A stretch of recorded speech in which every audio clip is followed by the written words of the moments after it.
எல்லாருக்குமே லைஃப்பில் வர்றதுக்கு நிறைய வாய்ப்புகள் கிடைக்கும்.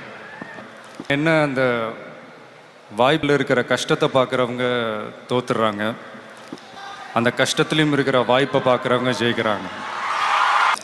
இதில் நான் மட்டும்தான் அப்படின்றதுக்கெலாம் இடமே இல்லை. நான் ஜெயிக்கலாம், நாளைக்கு இன்னொருத்தவங்க 2-3 வாரம் கழித்து இன்னொருத்தவங்க ஜெயிப்பாங்க. அப்படிதான் இல்லை, எந்த துறையிலுமே நீங்கள் பார்த்தீங்கன்னா ஒருத்தவங்க கால் எடுத்து வைக்கும் போது கண்டிப்பாக கஷ்டப்பட்டு முதல் இடத்தை பிடிக்கணும்னு தான் ஆசைப்படுவாங்க. அவங்களோட எய்ம் அப்படி தான் இருக்கும். நானும் எனக்குன்னு சினிமாவில் ஒரு சின்னதாக ஒரு இடத்தை பிடிக்கணும்னு தான் நான் ஆசைப்பட்டேன். அடுத்த சூப்பர் ஸ்டார் பட்டத்துக்கெலாம் நான் ஆசைப்படவே இல்லை. திறமையான எத்தனையோ நடிகர்கள், இதோட அழகான எத்தனையோ நடிகர்கள்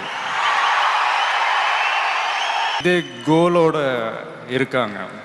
கோல் போடுற சந்தர்ப்பம் வர்றப்போ உங்கள் ஒவ்வொருத்தருமே சூப்பர் ஸ்டார்ஸ் தான்.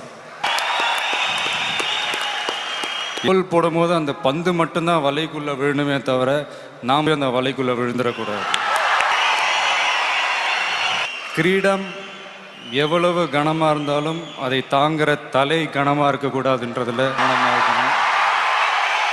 வெற்றி தோல்வி வந்து போகும். முயற்சி மட்டும்தான் நிரந்தரமானது. இதை புரிஞ்சுக்கிட்டவங்க வாழ்க்கையில் மட்டும் இல்லை, வாழ்க்கையவே ஜெயிக்க முடியும். So thank you.